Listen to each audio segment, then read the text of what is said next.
The Philippines is one of the most biodiverse countries in the world. In this series, we take a closer look at the connections of man and nature within the various protected areas in the country. How the smallest of our actions affect the bigger ecosystem and community. And how, in the struggle between conservation and development, we find that fragile balance that guarantees our future's survival. I am Loren Legarda, and this is our fragile Earth, protected areas of the Philippines.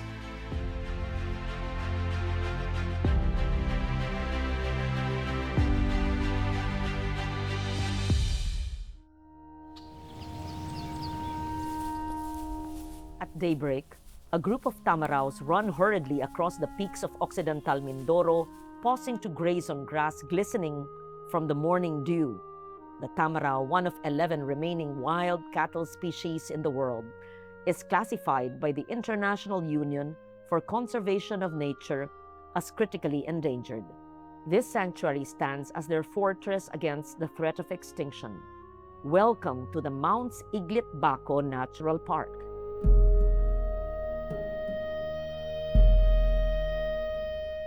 The Mounts Iglit-Baco Natural Park was declared as a protected area in 1970 and was further legislated via the expanded National Integrated Protected Area System or INIPAS Act of 2018.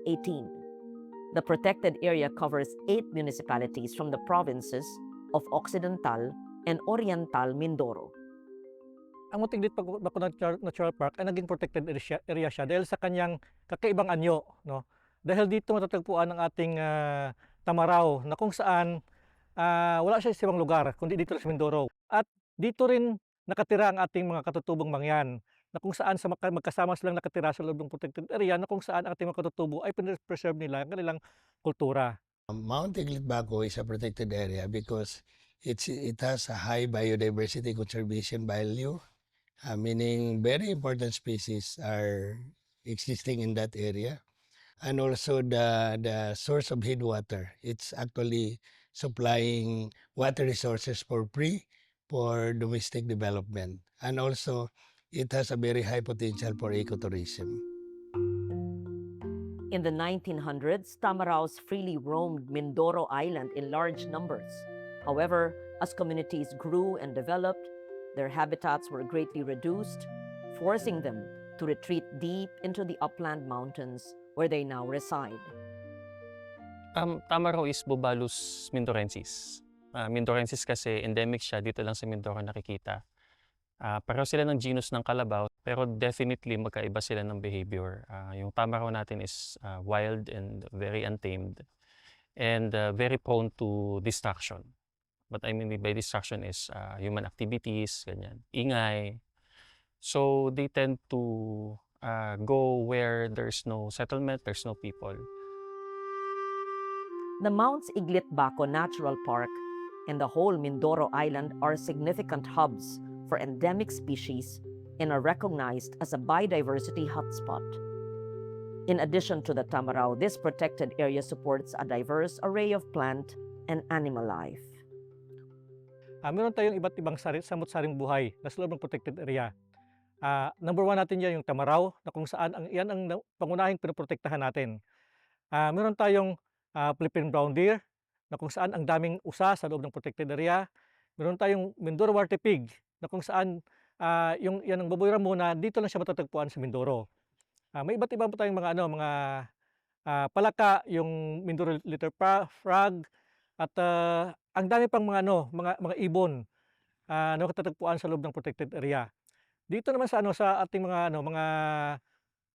punong kahoy, nandiyan din makikita natin Mindoro pine, no. Mindoro pine na dito natatagpuan sa Mindoro, no.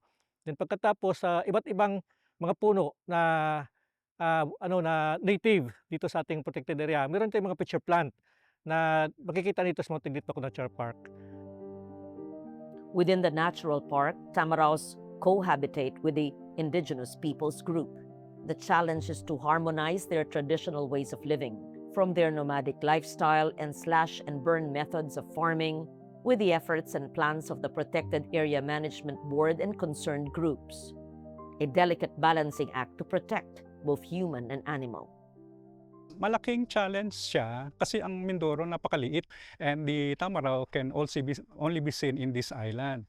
Ngayon, ang kaibahan siguro ang uniqueness ng park, nung area natin, ay hindi katulad ng ibang park, may tao sa loob. Yung ating indigenous peoples dito, nandun sa loob, and they are still in the very traditional stage, no? Kumbaga hunting gathering pa. And sinasabi ng batas at ng aming plan din, ng aming vision, hindi lang yung Tamaraw at yung endangered species natin pangalagaan, kundi pati din yung culture.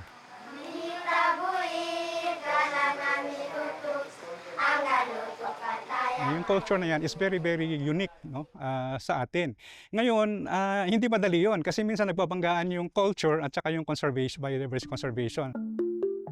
The Tao Buid tribe that is part of the Mangyan indigenous peoples group have been living alongside Tamaraws for generations. Their indigenous wisdom has played a key role in keeping the Tamaraws thriving. Kung talagang susundin namin yung aming kaugalian, maraming ipinagbabawal. Marami. Hayop man ito, o halaman man, kahoy man, uway man, hindi namin kultura yung magbenta sa labas. Dahil kung kultura lamang yung masusunod, hindi po mauubos ang lahat ng buhay ilang. Halimbawa, yung worldview ng mga indigenous peoples, yung sa atin medyo static, sa kanila hindi ganoon. Sa kanila ang conservation is through time and space. So what we're doing ay yung harmonization niyan, pag-isahin, no? Pagsamahin. Hindi madaling process yan, ano? Pangalawa, yung constant communication, ano? Palaging mag-uusap, no? Ngayon, how can you communicate when you don't even know the language? Third, yung mechanisms for cooperation. Ang isa diyan, halimbawa, dito sa Iglit, no? Maraming tayong rangers na IPs, no? While the structure for the Tamaraws to flourish has been set, internal concerns and external threats have affected its progress. Despite these, there remains a strong commitment to protect the Tamaraws and the protected area, driven by stakeholders who understand the urgency of our mission. An individual Tamaraw needs like 10 hectares para siya mag-grow and mag-graze.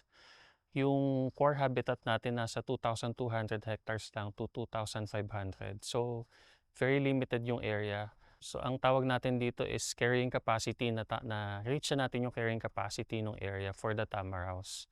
Parang cramped na sila in that area. So, in order for the Tamaraws to multiply further and grow more in population, kailangan natin increase yung area nila. Well, ang barangay ay nakikiisa sa pagbabantay ng ating kalikasan. Number one kasi dito yung poachers, yung mga hunters na gustong sumira ng hayop. Hayop ilang, lalong-lalo na ang Tamaraw. Yung mga hunters, hindi natin kinukonsente. So una, tumulong kami sa paggawa ng protected area management. So isa diyan, halimbawa, yung alternative census methods, no? Sa Tamaraw, ginagawa natin yan. Habitat assessment, no? Yung paano titingnan, ano yung habitat ng Tamaraw, characterization nun. And this area is very important. Yung Iglit, nasa gitna yan ng Mindoro. It's like the heart of Mindoro. At lahat ng headwaters ng ating watersheds nandyan. No? Both sa oriental at occidental. Apart from the Tamaraws, Mount Iglit Baco was once a well-known trekking destination offering challenging trails. While temporarily paused due to the pandemic, the PA Management Board is actively discussing plans for reopening tourism in a manner that safeguards the park and its inhabitants, particularly the Tamaraws and the Tao Buids. When done right, ecotourism has the potential to raise awareness about the significance of these parks, encouraging community engagement to ensure their ongoing preservation. So sa ngayon ay hindi pa pinagbabawal o hindi pa open yung tinatawag natin ecotourism dito sa Mount Baco Iglit. Yes, as I understand, kami din sa LGU, meron kaming proposal na dito sa Magtangkob area ay magkaroon kami ng preparasyon doon sa ecotourism. para yung mga bisitang dumadalaw dito ay meron silang pwedeng puntahan, no? From a population as low as 150 when the conservation program started to more than 400 in the most recent count, the Tamaraws are slowly fighting back, thanks in large part to the tireless and valiant efforts of the frontliners in this fight for conservation. These individuals recognize the critical role that this species plays in the broader ecosystem, not only within the park, but in the whole island of Mindoro as well. We need to conserve the tamaraw because it is important to us, lalo na sa amin dito sa Mindoro. It is biologically important because integral part siya ng isang unique na ecosystem, hindi lang dito sa Mount Siglit-Baco Natural Park, but also within other areas in Mindoro. Culturally significant siya kasi they live with the eyepiece, and the eyepiece says na kapag wala na yung tamaraw, wala na din daw sila because they live on the same environs, ganyan. Hindi lang sa tamaraw, kundi sa lahat ng buhay ilang na sa loob ng protected area. Ito na natitirang lugar na kung saan kailangan natin protektahan dahil nanganganib ng ating kalikasan. Itong protected area na ito lang isang lugar na kailangan protektahan para i-save ang ating Mother Earth. No? Kasi kung wala itong protected area ito, so kahit hindi siya dahil sa tamaraw, lahat ng protected area protektahan natin. Dahil ito na lang ang natitirang lupa sa Pilipinas na kailangan protektahan para sa ating kalikasan. Conserving the Tamaraw safeguards the way of life for the Mangyans and protects all who call these mountains home.